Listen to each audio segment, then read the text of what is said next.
আসসালামু আলাইকুম এভরিওয়ান। পার্লারে হাজার হাজার টাকা খরচ না করে বাসায় থাকা 20 টাকা উপকরণ দিয়ে কিন্তু আপনি ফেসিয়াল করে ফেলতে পারেন বাসায়, এবং ইনস্ট্যান্ট আপনি ফর্সা হয়ে যাবেন। এখন কিভাবে চলেন দেখাই। এখানে হচ্ছে কফি গুঁড়া 1 চামচ, আর এখানে হচ্ছে এটা হচ্ছে প্যারাশুট তেল 1 চামচ। প্যারাশুট তেলের সাথে কফির গুঁড়াটা মিক্স করে নেবেন। এভাবে ভালো করে মিক্স করে এটা দিয়ে আপনি মুখটাকে হালকা ভিজিয়ে নেবেন। হালকা ভিজিয়ে মিক্সারটা আলতোভাবে আপনি মুছে নেবেন। আলতোভাবে এটা দিয়ে দিবেন। দিয়ে এটা দিয়ে হালকা ঘষা মাজা করে ঠিক 2-3 মিনিট ঘষে মুখটা আবার ভালো করে ধুয়ে নেবেন।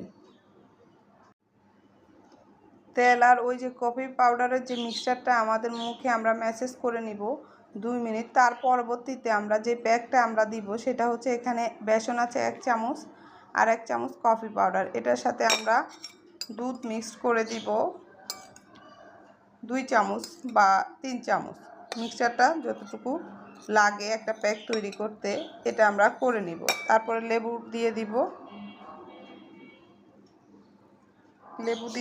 এই যে আপনার এই প্যাকটা আমরা ভালোভাবে তৈরি করে নিলাম। এখন এই প্যাকটা ভালোভাবে তৈরি করে আমরা সুন্দর করে মুখটাকে মুছে এই প্যাকটা সারা মুখে দিয়ে দিব। দিয়ে আমরা ঠিক 20 মিনিট রেখে দিব। 20 মিনিট পরেই দেখবেন যে আপনার মুখটা কত ক্লিন হয়ে গেছে এবং গ্লো দিচ্ছে, ফর্সা হয়ে গেছে। তো এইভাবে আপনারা বাসায় কিন্তু ফেসিয়ালটা করে নিতে পারেন। ধন্যবাদ।